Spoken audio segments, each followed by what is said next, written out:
भगवान ने कहा, स काले नेह महता योगो नष्ट परंतप।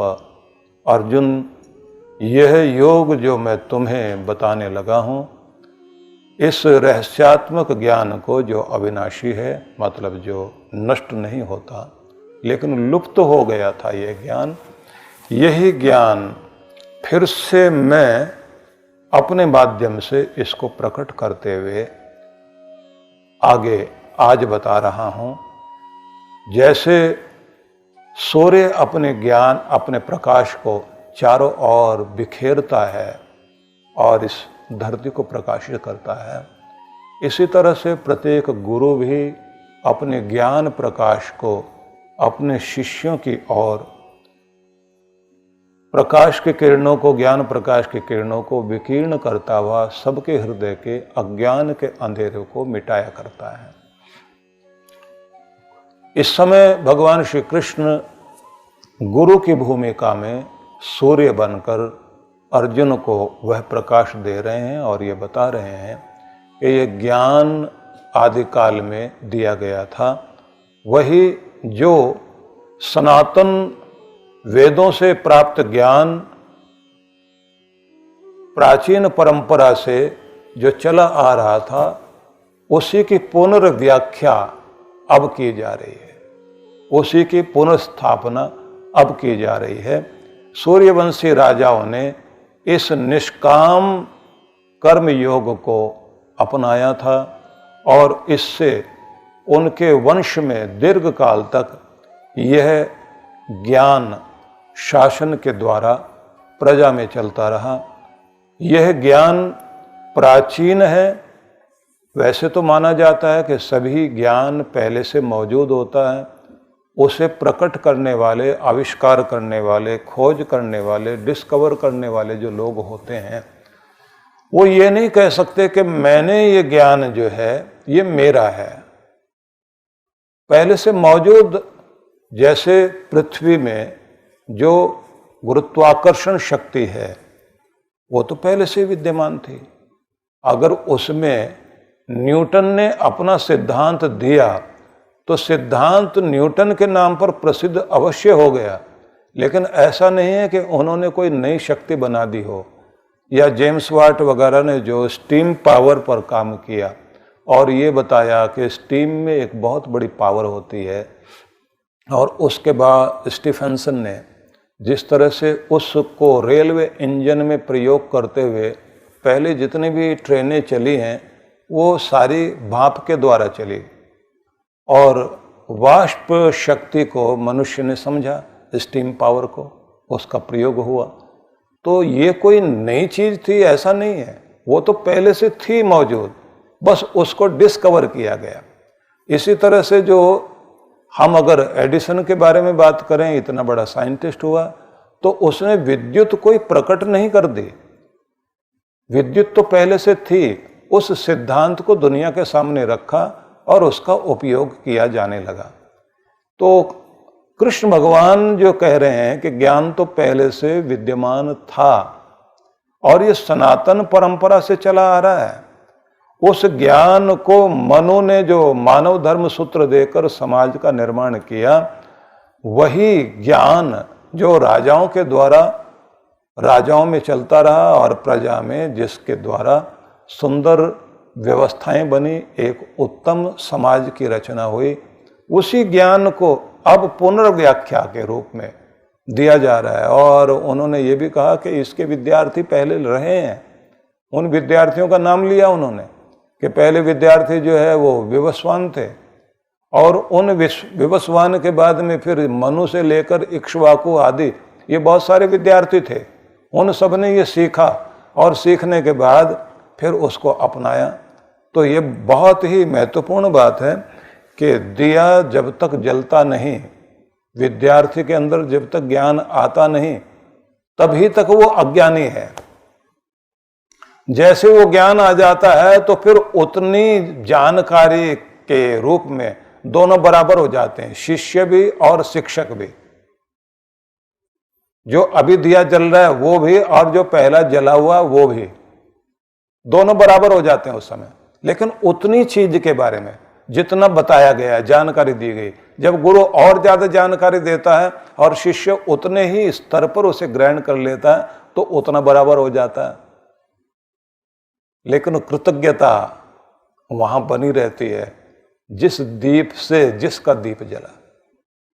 तो कृष्णम वंदे जगत गुरुम, कृष्ण जगत गुरु हैं क्योंकि वो पहले प्रथम रूप में ज्योति प्रदान कर रहे हैं और वह ज्योति जो है अर्जुन को दी जा रही है। और अर्जुन से कहा जा रहा है कि ये आगे परंपरा चले, शुभ चीजें आगे समाज में चले। और इस पृथ्वी पर ये परंपरा अद्भुत है कि एक पेड़ भी सूखने से पहले अपने जो बीज होते हैं उन बीजों को धरती पर गिरा देता है। और भावना क्या होती है कि हम तो विदाई ले रहे हैं, लेकिन हरियाली की परंपरा दुनिया में जीवित चलनी चाहिए। मेरे बाद फिर पेड़ उगे, हरियाली आए, मुसाफिर आकर पेड़ों के नीचे आराम करें, पंछियों का बसेरा हो, हवाओं में फिर से प्राणवायु का संचार हो और चारों तरफ सृष्टि में रहने वाले लोगों को सुख सुविधा मिले। इसलिए जा रहे हैं, आखिरी भेंट बीज हैं, वो देकर जा रहे हैं। अब एक पेड़ भी अगर ये चीज करता है तो प्रत्येक व्यक्ति का कार्य है कि कौन से बीज आप धरती को सौंप कर जाओगे, मनुष्य को सौंप कर जाओगे। तुम्हारी तिजोरी तो किसी के लिए भी वो बीज नहीं हो सकते जो उनको सुखी कर सके। वो तो थोड़ी देर के लिए दिया गया भोजन है, वो थोड़े दिनों में वो खर्च भी हो सकता है। इसलिए जब कोई अपने बच्चे को कमाना सिखा देता है तो वो तिजोरी कभी खाली नहीं होती, ये बात ध्यान रख लेना। आपकी दी हुई तिजोरी खाली हो जाएगी, लेकिन आपके द्वारा कमाया जाने का हुनर जब बच्चे सीख जाते हैं तो वो तिजोरी कभी खाली नहीं होती। वो कितना भी खोलते जाओ तिजोरी को, उसमें और आता जाएगा। कमाना सिखा दीजिए बच्चों को, कमाकर देकर अमीर बना दिया आपने, वो अमीरी कभी भी नहीं टिकेगी, खत्म हो जाएगी। इसलिए ज्यादातर मूर्खता करते हैं लोग, सारा दिन कमाने में लगे हुए हैं, पैसा इकट्ठा कर रहे हैं, बच्चों को सौंप कर जाएंगे और ये समझते हैं कि बच्चों को दे दिया तो वो अमीर हो गए। वो थोड़ी देर के लिए अमीर हुए, जुआ खेलेंगे, शराब पिएंगे, क्लबों में जाएंगे, बड़ी बड़ी गाड़ियों में बैठेंगे, घूमेंगे। आपको लगेगा आपके बच्चे सुखी हैं, लेकिन वो तिजोरी जो आपने दी है वो खाली हो रही है। और अगर कुबेर का खजाना भी किसी को दे दिया जाए और उसमें केवल निकालने की बात चल रही हो तो वो खाली होगा ही होगा। और अगर अक्षय पात्र देना चाहते हैं अपने बच्चों को जो कभी खाली ना हो, तो फिर कमाने की विद्या सिखाओ, जीने की विद्या सिखाओ, संस्कार दीजिए। आपको अपने बच्चों को उपहार से ज्यादा स्वयं साथ बैठकर शिक्षा और संस्कार देने चाहिए। और मजे की बात तो ये, भाषण नहीं दीजिए, आपके बच्चे भाषणों से नहीं सीखेंगे। हर बूढ़ा अपने बड़े बच्चों को भाषण दे रहा होता है और हर माँ जो है वो अपने बच्चों को सिखा रही होती है। बेटियों को कह रही होती है ससुराल जाएगी वहाँ तेरे साथ क्या होगा, सास मिलेगी तब तुझे अक्ल आएगी। आज माँ की बात नहीं समझ में आ रही। और बेटी को भी पहले से इतना डर लग रहा होता है, पता नहीं सास क्या बला है, क्या करेगी वो। और उसके बाद फिर बड़े होते होते तक दिमाग में एक चीज बैठ जाती है, भारतीय समाज की बात मैं कर रहा हूं, और देशों में तो सास का कोई लेना देना ही नहीं होता। और यहां भी जो है वो बच्चे, मैं एक बार एक कार्यक्रम था, उसमें एक उद्घाटन के लिए मुझे बुलाया गया, जबकि मैं कोई उद्घाटन करता नहीं हूं। नेताओं वाले काम से मैं हमेशा दूर रहा करता हूं। लेकिन वहां वो बालकों का, बच्चों का कार्यक्रम उसमें विशेष रूप से था। तो उन लोगों ने कहा छोटा सा एक सांस्कृतिक कार्यक्रम है। अब मुझे लगा कि संस्कृति का कार्यक्रम है तो संस्कृति का प्रसार होगा, तो सुनना चाहिए, देखना चाहिए। मैं बहुत तन के बैठा हुआ था और बच्चों ने जैसे गाना शुरू किया, सास बहू की हुई लड़ाई आंगन के बीच में, लड़ ले सासू लड़ ले, झाड़ू मेरे हाथ में। और मैंने कहा ये सांस्कृतिक कार्यक्रम है, बोले आनंद लेने के लिए। सास बहू की हुई लड़ाई रसोई के बीच में, लड़ ले सासू लड़ ले, बेलन मेरे हाथ में। अब वो हर समय सारी लाइन जो भी आए उसमें वो बात जरूर आए, कहीं झाड़ू हाथ में है, कहीं बेलन हाथ में है, कहीं कोई जो है चम्मच या कोई जो वो पलटने वाला, जो रोटी को पलटने वाला चिमटा विमटा वो हाथ में। आखिर तक यही हुआ कि सास का जो है उभरता बनाने वाले प्रोग्राम को उन्होंने सांस्कृतिक कार्यक्रम बताया और ये सब लोगों ने खूब तालियां बजाई। जब मुझसे कहा गया बच्चों का उत्साहवर्धन करो, मैंने कहा कैसे करूं, मुझे तो बड़ी मुश्किल आ रही है। अब मैं अगर इनको कहूं कि सास का कैसे कैसे इलाज करना, ये संस्कृति है, या फिर सास को कोई ये समझाए कि तूने बहू के साथ क्या व्यवहार करना है, ये संस्कृति है? ये तो है ही नहीं संस्कृति।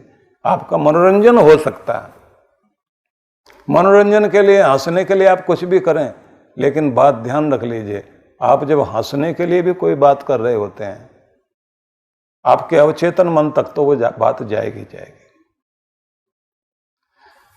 हम लोग पूरे देश में अलग अलग स्थानों में जाते हैं और जहां भी जाते हैं, गुजरात में जाते हैं तो लोग समझते हैं हम गुजरात वाले हैं, सच में हम गुजरात हमारा है।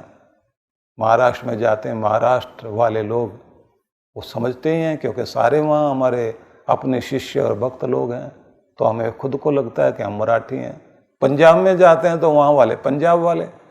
अब एक जगह हम पंजाब में बैठे हुए तो एक सज्जन जो है हम लोगों को आकर बोले, थोड़ा आशीर्वाद चाहिए आपका। मैंने कहा किस बात के लिए? बोले हम ये चाहते हैं कि बस बेटी की शादी हो जाए अच्छे घर में, तो कोई अच्छा लड़का मिल जाए और आपके ही कोई शिष्यों में हो तो बहुत अच्छा हो। मैंने कहा मैं कोई शादी वादी नहीं कराता हूँ भाई। नहीं, आशीर्वाद तो दे ही सकते हैं। मैंने कहा कैसा लड़का चाहिए? वो बोले जी लड़का तो कैसा भी हो पर बात सास की है। मैंने कहा कैसे सास होनी चाहिए? बोले या तो सास चंगी होवे, अच्छी हो, या तो सास चंगी होवे, नहीं तो फोटो दीवार पे टंगी होवे।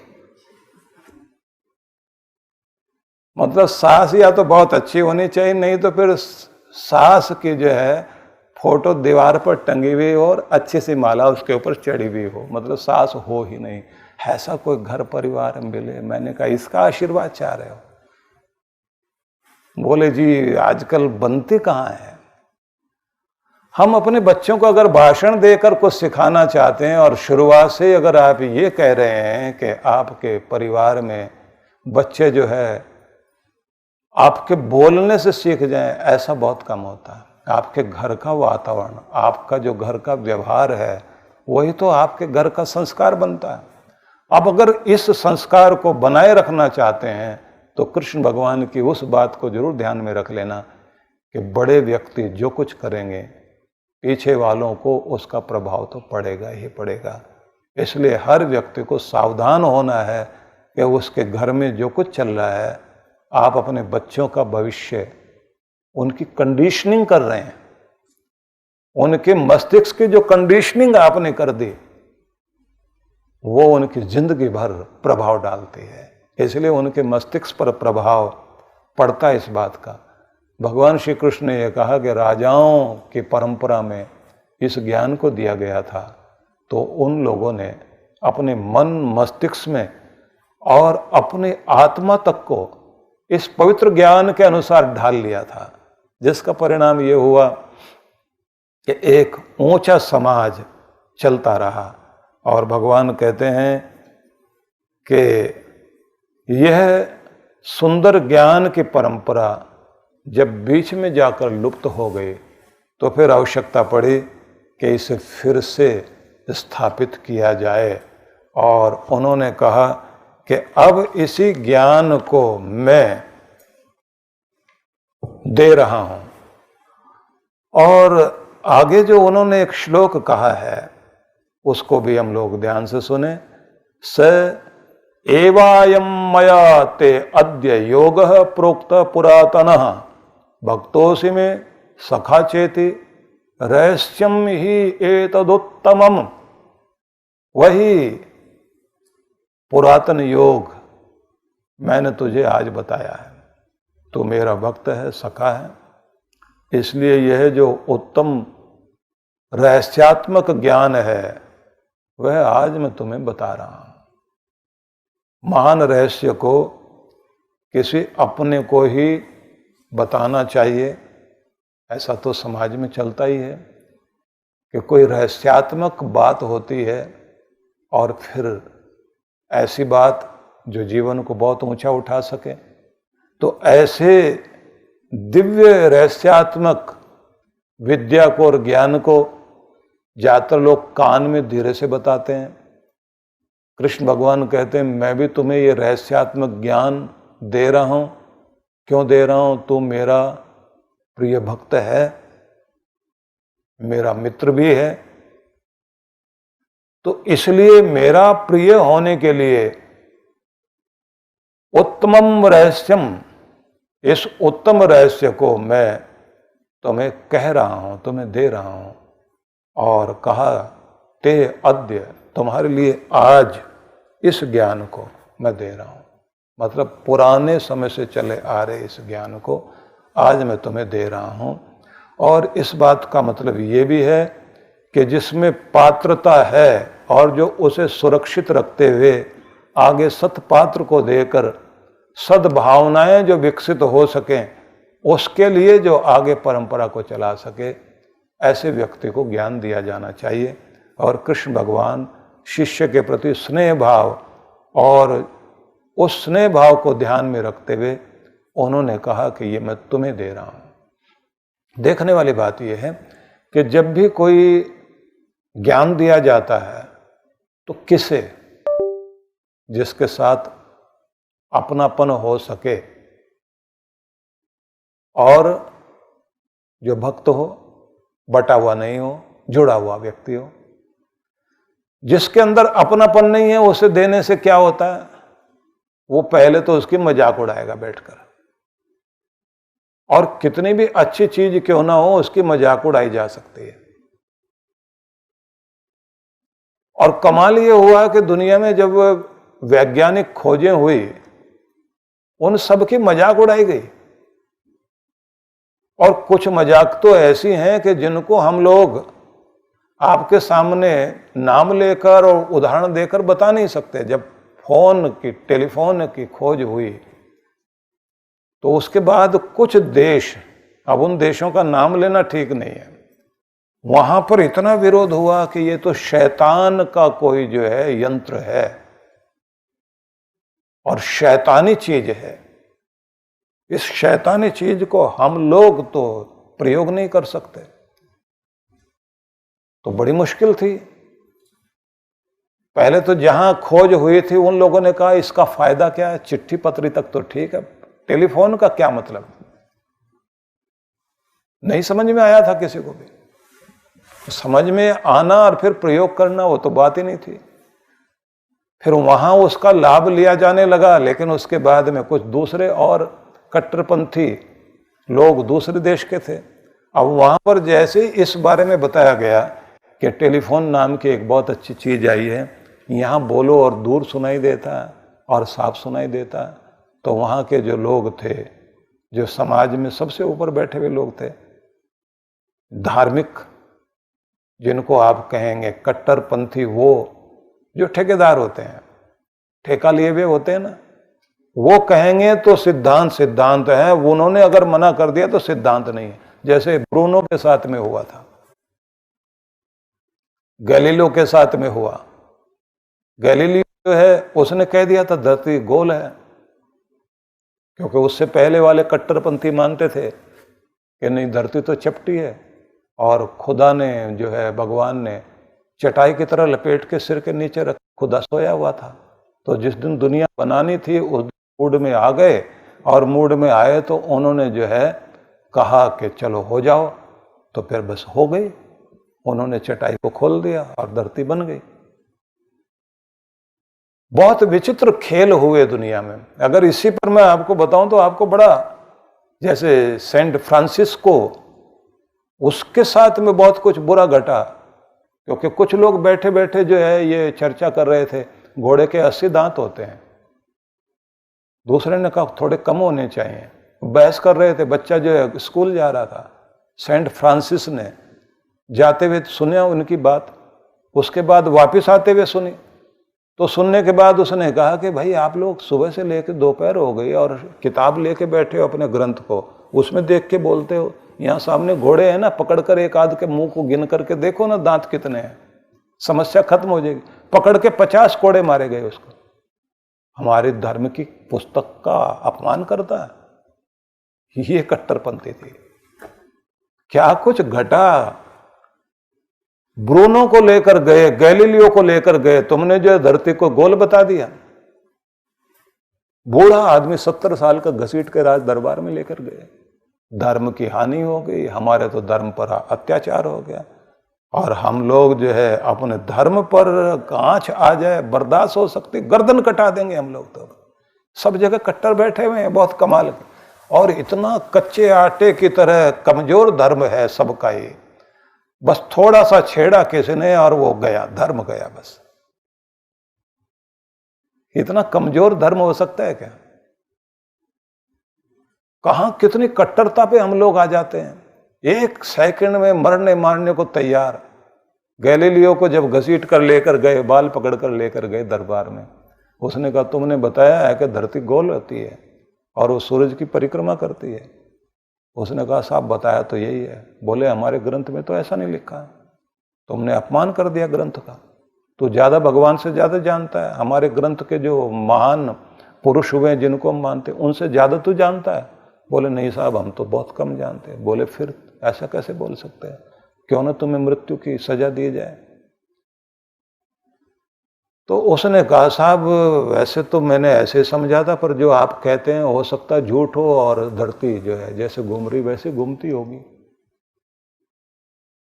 तो उसके बाद उनको जो है ये कहा गया कि पहले तो नकारो, धरती जो है वो गोल है और सूरज के परिक्रमा करती है।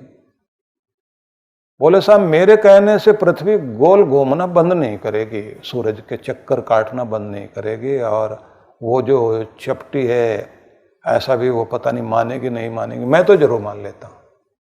बोले अपनी गलती मानते? बोले मानते। जाओ, छोड़ दिया, जेल में बंद रखा उस करके। और ब्रूनो को तो ले जाकर जैसे वो चरखी में गन्ने पीसते हैं ऐसे उसको मारा गया था। इतनी बड़ी बड़ी मूर्खताएं दुनिया में रही है।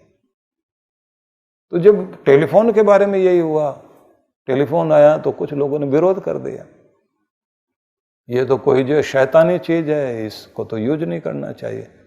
तो फिर समझदार एक आदमी था, उसने कहा साहब एक काम करिए, आप अपने धार्मिक जो संदेश हैं वो इधर से बोलिए और उधर से आपका जो है कोई ज्ञानी व्यक्ति उधर सुने। अगर ये धार्मिक संदेश मतलब हम अपने मंत्र कह लें, उनकी आयत कह लें, दूसरों के जो है वो पवित्र संदेश कह लें, आप हम बस इशारे को समझ लीजिए, वो इधर से बोला गया, वो पवित्र मंत्र कह लीजिए वो इधर से बोला गया और उधर वाले ने जो है उसको सुना। बोले ठीक सुनाई दे रहा है? बोले ठीक। उच्चारण ठीक है? बोले ठीक है। इसका मतलब ये शैतानी चीज नहीं? बोले नहीं, इसमें तो हमारा मंत्र जो है वो आर पार हो गया। बोले फिर आर पार हो गया इसका मतलब शैतानी चीज नहीं, नहीं तो शैतान खराब कर सकता था। बोले फिर क्या करें? तो हुजूर बस अब इसको पकड़ लेना चाहिए। तो ठीक है चीज। तब जाके फोन जो है वो आदमी के काम का हुआ, नहीं तो उसको वो कह देते कि अपने देश में तो ये शामिल होगा नहीं। आपको बड़ा विचित्र लग रहा होगा, इस संसार में जब भी किसी दिव्य ज्ञान की चर्चा की गई और जब भी उसके बारे में कहा गया, तुरंत विरोध करने के लिए, नई बात कोई भी कहेंगे आदमी विरोध करेंगे। भगवान कृष्ण ने कहा मैं कोई नई बात नहीं कह रहा हूं, हाँ इसका नया उद्घाटन जरूर कर रहा हूं, इसकी पुनर्व्याख्या कर रहा हूं। ये ज्ञान पहले से था और इस ज्ञान को इतने इतने सब ने अपनाया और इन राज ऋषियों ने इस देश में समाज में एक ऊंचे समाज का निर्माण किया। वही ज्ञान फिर मैं तुम्हें अपना प्रिय पात्र समझकर, अपना सखा, अपना शिष्य समझकर अब मैं तुम्हें दे रहा हूं। तो ये आदिकाल से जो चला आ रहा था वो ज्ञान मैं तुम्हें दे रहा हूं। इतना सुनने के बाद आगे अर्जुन भी अर्जुन है, उसने कहा कि आप तो अब पैदा हुए हैं, सृष्टि तो बहुत पहले शुरू हुई थी, तो आपने वो ज्ञान कैसे दे दिया था? तो हमको ये जरा समझा दीजिए। बड़ा प्यारा उसने प्रश्न किया है। अब उसी को मैं आपको सुनाऊं, लेकिन आज का समय तो पूरा हो गया है। फिर भी सार में मैं आपको ये बताना चाह रहा हूं कि ज्ञान की सनातन परंपरा, वैदिक संपदा जो इस देश में रही है, वो प्राचीन काल से चली आती रही है। उसको भगवान श्री कृष्ण ने जिस तरह से प्रस्तुत किया और उसकी जो नई परिभाषाएं दी, वो बड़ी अद्भुत है। मतलब आप जब गीता को पढ़ते सुनते जाओगे तो आपको एक बात समझ में आएगी, उन्होंने कर्म को भी दिव्य कर्म बना दिया। उन्होंने यज्ञ के रूप बदल दिए कि यज्ञ केवल उतना ही नहीं है जो आप हवन कुंड में आहुति देते हैं।